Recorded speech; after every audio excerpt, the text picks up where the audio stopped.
लखनऊ के गांधी भवन में Indian democratic alliance के तत्वाधान में राजनीतिक चिंतन सम्मेलन आयोजित किया गया। सम्मेलन में गठबंधन के विभिन्न घटक दलों के नेता, राजनीतिक दलों के राष्ट्रीय अध्यक्ष, वरिष्ठ पदाधिकारी और बड़ी संख्या में कार्यकर्ता शामिल हुए। सम्मेलन में भारतीय जनता पार्टी के खिलाफ एकजुट होकर राजनीतिक संघर्ष करने का आह्वान किया गया। सम्मेलन को संबोधित करते हुए मुख्य अतिथि और कांग्रेस उत्तर प्रदेश प्रभारी राजेंद्र पाल गौतम ने कहा कि भाजपा को हटाकर देश को बचाने की जरूरत है। उन्होंने आरोप लगाया कि भारतीय जनता पार्टी हिंदू मुस्लिम की राजनीति कर जनता को मुद्दों से भटकाने का काम कर रही है। राजेंद्र पाल गौतम ने कहा कि महंगाई और बेरोजगारी जैसी समस्याओं से जनता परेशान है। उन्होंने लोगों से कांग्रेस को मजबूत करने और राहुल गांधी के नेतृत्व में देश को खुशहाल बनाने की दिशा में आगे बढ़ने की अपील की। सम्मेलन में वक्ताओं ने विपक्षी दलों से एकजुट होकर भाजपा के खिलाफ संघर्ष करने का भी आह्वान किया।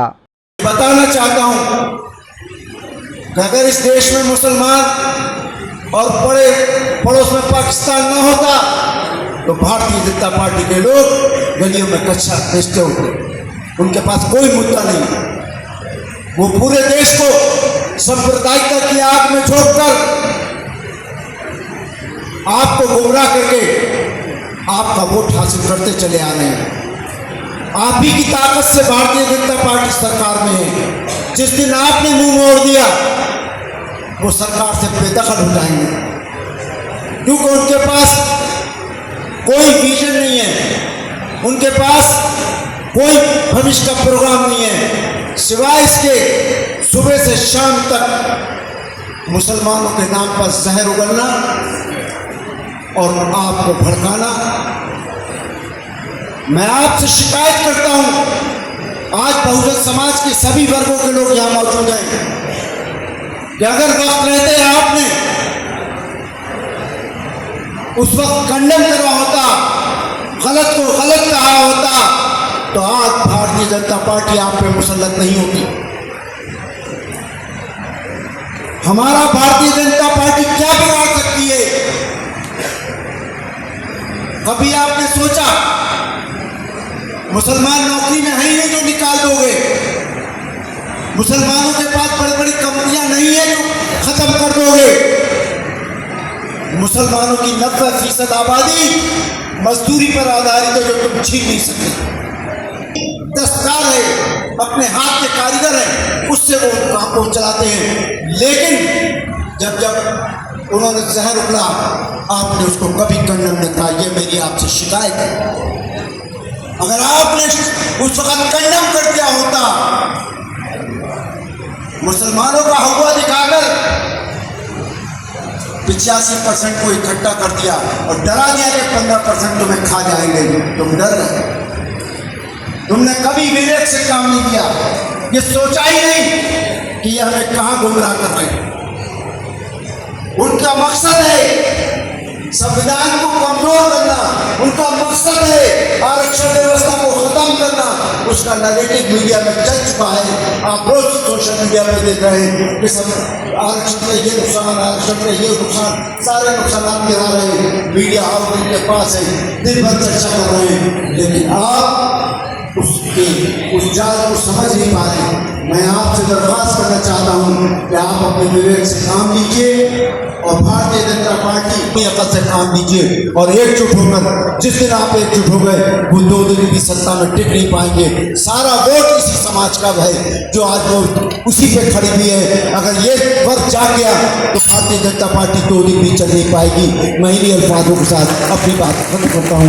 खुदा पॉलिटिकल इंस्टीट्यूशन में अपनी आबादी के तनासब में नहीं है। इस अलायंस से मेरी गुजारिश है कि अपना सबसे बड़ा एजेंडा ये लेकर चले कि हम क्रॉस रिपोर्ट सारी पॉलिटिकल पार्टी से कोशिश करके जो बड़े तबकात हैं, ओबीसी, दलितों के, पसमानदा कम्युनिटीज़ के, महिलाओं, उनकी पॉलिटिकल नुमाइंदगी को बढ़ाने की कोशिश करें।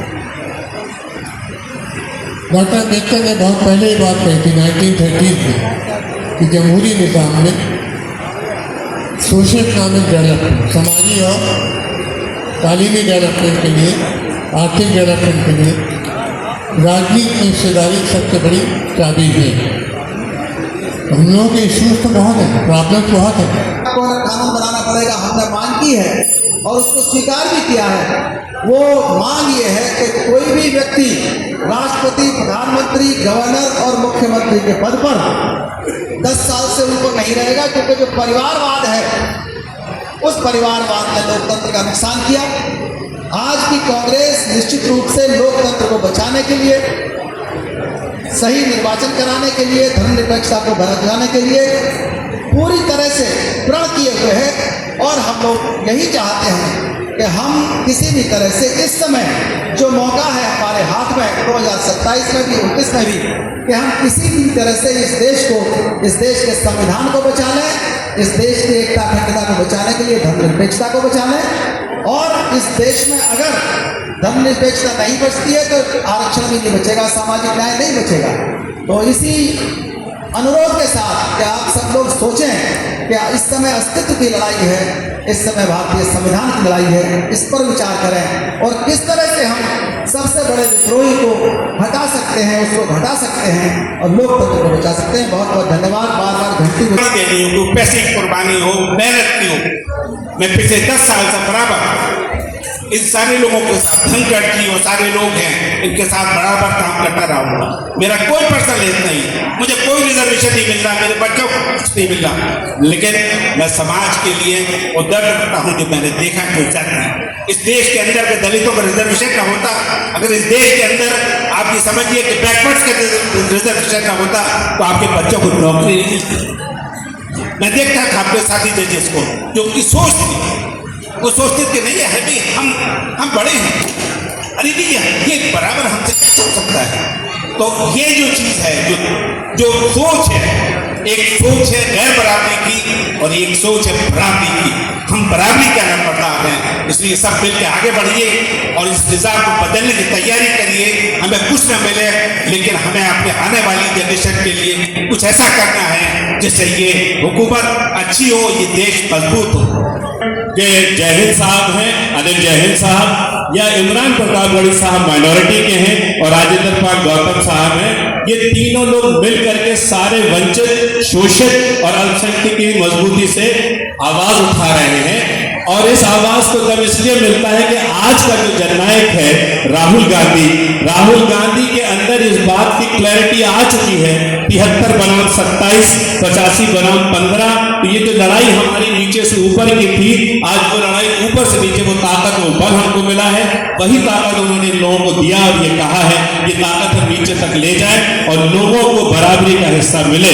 तो मुझे उम्मीद है कि आज का जो ये चिंतन सम्मेलन इस बात का है कि आया हमको अकेले लड़ना चाहिए या कांग्रेस के साथ लड़ना चाहिए, तो लीडरशिप करेगी। लेकिन मुझे लगता है 1+1 11 है।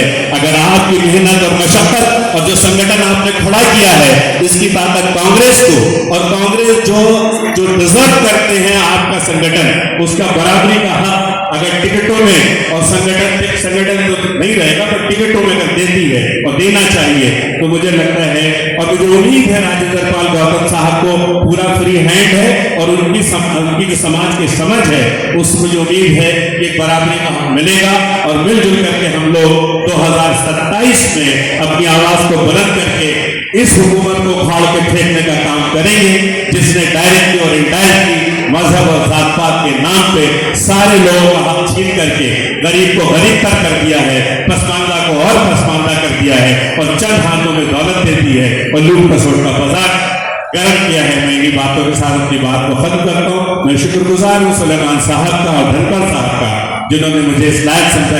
इस गंभीरता को देखा जाता है। कुछ लोग नौकरियों में आरक्षण के रूप में उससे वंचित हो रहे हैं, उस परेशानी को सामने रखकर देखते हैं। मैं देखता हूं कि भारत का जो नक्शा बना हमारे संविधान के बनने के बाद 2.5 साल तक कॉन्स्टिट्यूएंट असेंबली में बहस के बाद वो नक्शा ही धराशायी करने की कोशिश हो रही है। आप जानते हैं कि मगरबी दुनिया में जिस तरह से मुसोलिनी और एडोल्फ हिटलर ने इंसानियत को बर्बाद किया, अपने देशवासियों को बर्बाद किया, अपने अहंकार फांसीवादी विचारधारा को थोपने के लिए और अंततो गत्वा वो स्वयं बर्बाद हो गए। भारत हमारा महान देश है। कोई व्यक्ति इतनी आसानी से भारत के स्वरूप को यकायक बदल नहीं सकता है। तो क्या कर रहे हैं? आज हर संवैधानिक संस्था में आरएसएस के लोग बिठाए जा रहे हैं। हमारे नौजवान यूएपीए में जेल में हैं, चार्जशीट नहीं है। आरएसएस की मानसिकता के जज 6 साल भी उनकी जमानत पर विचार करने के लिए तैयार नहीं है। एक सीक्रेट लिफाफा जस्टिस के कोर्ट में दे दिया जाता है और यूएपीए में जो कानून है उसके तहत वो लिफाफा डिफेंस काउंसिल को बताया भी नहीं जाता कि कंटेंट क्या लिखा क्या है, और उसकी बुनियाद पर हाई कोर्ट के जस्टिस, सुप्रीम कोर्ट के जस्टिस फैसले ले रहे हैं। ऐसी गंभीर परिस्थिति कभी देश में न सुना न देखा। जिम्मेदार कौन है? जिम्मेदार वो हैं हम पिछड़े, जो इस मानसिकता को अपने कंधों पर ढो रहे हैं। हमारे कुछ लोग, हमारी बिरादरी के कुछ लोग सांसद और मंत्री बन जाते हैं और उनका सम्मान करने लगते हैं। ये नहीं देखते कि उन्होंने सांसदी या मंत्री पद किस बड़े सिद्धांत को कंप्रोमाइज करके समझौता करके लिया है। कांग्रेस में आए हैं, आपने पिछड़ों, दलितों, अक़लियत के लोग जो हजारों साल से दबे कुचले लोग थे, उनके मान सम्मान की लड़ाई आप हमेशा लड़ते रहे। तो आपसे हम लोगों को बहुत आशाएं हैं। हम लोग आज 50 साल से संघर्ष कर रहे हैं, लेकिन जो पिछड़े दलितों को जो सम्मान मिलना चाहिए, देश की 90% आबादी को जो सम्मान और अधिकार मिलना चाहिए, आज़ादी के 80 साल तक आज तक नहीं मिल पाया। जरूर कांग्रेस की हुकूमत थी, उसके बाद एनडीए की सरकार आई है, इन्होंने तो पिछड़े दलितों का पूरा एक प्रकार से कहिए तो मान सम्मान का पूरा हनन किया है। तो आपसे मान्यवर हम लोगों को बहुत आशाएं हैं, और ये सरकार 2 चीजें मैं बताना चाहता हूं। जब देश के विपक्षी दल के मुख्य को जब एक एफआईआर दर्ज कराने के लिए 8 घंटे तक थाने में धरना देना पड़ता है, तो समझ लीजिए गांव गंवाई के गरीब लोगों के साथ जो अत्याचार होता है उनका एफआईआर कैसे लिखा जाता है। और भ्रष्टाचार अभी 2 महीने पहले कानपुर से लेकर के और लखनऊ से लेकर कानपुर तक का जो रोड बना है, और 1.5 महीने के अंदर 42,000 करोड़ रुपए की जो रास्ता बना है, आज चलने लायक नहीं कि इससे बड़ा भी कोई भ्रष्टाचार हो सकता है। केवल 2 उदाहरण। तो हम चाहते हैं राष्ट्रीय समानता दल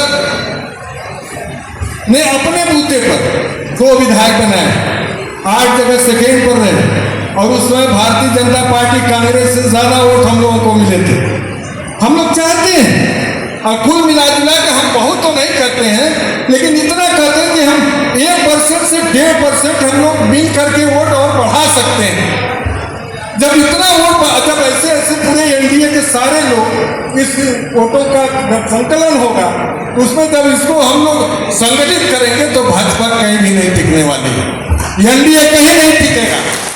तो इसलिए हम इतना कहना चाहते हैं कि हमारे जो आईडीए के लोग हैं उनको साथ में लेकर के, और खास तौर से मैं अपने लिए भी कहता हूं कि राष्ट्रीय समानता दल ने, चाहे उत्तर प्रदेश हो, चाहे मध्य प्रदेश, झारखंड हो, बिहार हो, हम लोगों ने जो सैकड़ों साल से दबे कुचले लोग हैं उनके मान सम्मान के लिए हम लोग सड़कों से लेकर के विधानसभा तक और लोकसभा तक हम लोगों ने संघर्ष किया है। आने वाले समय में हम आपके साथ कदम से कदम मिला करके हम लोग चलना चाहते हैं, लेकिन इतना होना चाहिए जो 80 साल में जो मान सम्मान हम लोगों को नहीं मिला है, वो मान सम्मान हम समझते हैं कि आपके निर्देशन में, आपके सानिध्य में आकर के हम लोगों को जो मान सम्मान मिले तो हम समझते हैं आने वाले समय में एनडीए की सरकार नहीं बल्कि कांग्रेस के साथ आईडीए की सरकार भारत में बनेगी। 4 लाख 5 लाख रुपए फीस, हॉस्टल का खर्चा, मैथ्स का खर्चा अलग, यानी एक डिग्री करने के लिए एक दलित पिछड़े वर्ग के लोगों को, मुस्लिम समाज के लोगों को, इन तमाम वर्गों के लोगों को लेके 15 लाख से 1.5 करोड़ रुपए खर्च करना पड़ता है। कहाँ से लाएंगे हमारे लोग? दलित वर्गों में, पिछड़े वर्गों में, मुस्लिमों में हमारे 99% लोग ऐसे हैं जिनके पूरे परिवार की इनकम 5,000 रुपये महीने से लेकर 20,000 रुपये महीने के बीच है। तो हमारे बच्चे ये लाखों की फीस कहाँ से देंगे? इन लोगों ने शिक्षा को महंगा करके हमारे बच्चों से शिक्षा छीन ली। 12वीं तक पढ़ के बच्चे क्या बन जाएंगे? आप आजकल देख रहे हैं जो जैन अल्फा जाके स्कूलों में दिखा रहे हैं, 3 टक्कर में छोटे छोटे 2-2 कमरे के स्कूल हैं, वहीं पर तबेले बने हुए हैं। ऐसे हालात में हमारे बच्चे पढ़ने के लिए मजबूर हैं। क्या क्या कैसे प्रधानमंत्री है ये? क्या कर रहे हैं? एक एक करके सारे स्कूलों को बंद करते जा रहे हैं, शिक्षा को महंगा करके शिक्षा छीन ली और पीएसयू को बेच के नौकरी छीन ली। अब ना शिक्षा बची, ना नौकरी बची, अब ना चंदा देने वाला समाज बचेगा। और ऊपर से हम लोग कहते हैं पिछड़े वर्गों को ये नहीं दे रहे, वो नहीं दे रहे। जाति जनगणना की हम बात कर रहे हैं, वादा किया था जाति जनगणना कराने का, लेकिन अब जब ये नोटिफिकेशन आया उसमें SC/ST का कॉलम है, ओबीसी का कॉलम ही नहीं है, ना ओबीसी की जाति की लिस्ट डाली है। तो भाई ओबीसी की गणना कैसे होगी? सोशियो इकोनॉमिक सर्वे, कितने लोग सरकारी नौकरी में पिछड़े वर्गों के, कितने लोग व्यापार में हैं, कितने पढ़े लिखे हैं, कितने अनपढ़ हैं, कितने गरीबी रेखा से नीचे हैं, उसका डाटा कहाँ से आएगा? तो ये तो धोखेबाजी की है इस सरकार ने, लेकिन ये इसलिए सफल हो रही है, इसने धर्म की अफीम चटाकर हमारे लोगों को गुमराह किया, हमारे लोगों का सब कुछ छीन लिया। अब समय आ गया है तमाम लोग कम से कम अपने अधिकार के लिए तो जागो। अरे बच्चा नहीं रोता तो माँ भी दूध नहीं पिलाती। पिछड़े वर्ग के आप चंद लोग कोशिश कर रहे हो, लेकिन पूरा समाज अंधा बना हुआ है, धर्म के आधार पर उनको अंधा कर दिया है। आप जब तक गांव-गांव में जाके लोगों को जगाओगे नहीं, उनको बताओगे नहीं उनकी हकमारी कौन कर रहा है, उनके हिस्से का हक कौन खा रहा है, कौन उनकी नौकरियां खा गया है। जैसा हमारे रामबख्श वर्मा जी प्रोफेसर साहब बोल रहे थे कि 69,000 वैकेंसियों में से लगभग 8,000 के करीब, क्योंकि बच्चे 8,000 बता रहे हैं, और मैं भी कह रहा हूँ हमारा आपस में विचार मिलता है, और मेरा मानना है खून के रिश्ते से बड़ा रिश्ता विचार का होता है। तो विचार के रिश्ते के हम भाई हैं तो लड़ाई मिल के लड़ेंगे। इस बार यूपी को जीते बिना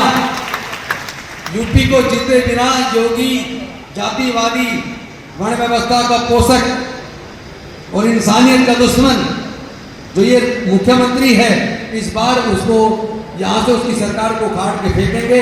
और सारे आइडिया के सारे हमारे दल, कांग्रेस पार्टी, सारे एक समान विचार वाले, संविधान में भरोसा करने वाले, लोकतंत्र की रक्षा करने वाले, बहुजन समाज के हक अधिकार की रक्षा करने वाले, हम सब लोग मिलकर इस बार यहाँ जीतेंगे, मिलकर लड़ेंगे और हम लोग सरकार बनाएंगे।